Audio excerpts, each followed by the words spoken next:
wonderful guest who it's not the first time that he's been here. Anytime we call on this gentleman, he's been here. And we do call on him quite often. He's the general treasurer of the state of Rhode Island, and he's our good friend Seth Magaziner.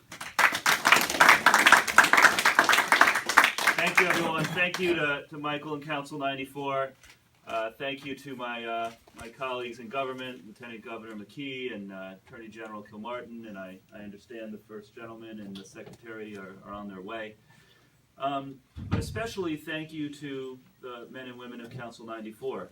I wore my green tie today in honor of this. I have to say, managing an office that includes a majority of our staff being members of Council 94, I'm just repeatedly struck by how generous and how compassionate our state employees and municipal workers are in Rhode Island.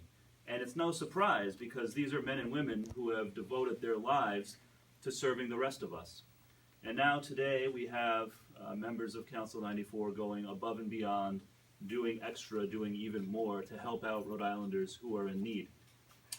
And this is a solvable problem, homelessness. You know, those of us in government or in the labor movement, we deal with a lot of very complicated issues. This isn't one of them, right? Homelessness is absolutely solvable, and it's solvable by putting people into homes. We have a tendency to like to make things more complicated than they really are. We know that a housing first model works.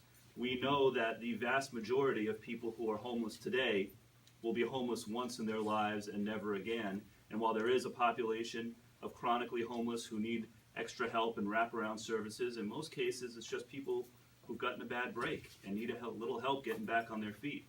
So I'm here today not just to thank Council 94, but to thank everyone from the coalition and elsewhere in Rhode Island for committing themselves to this goal of ending homelessness in Rhode Island, because we can do it. Thank you very much, everyone.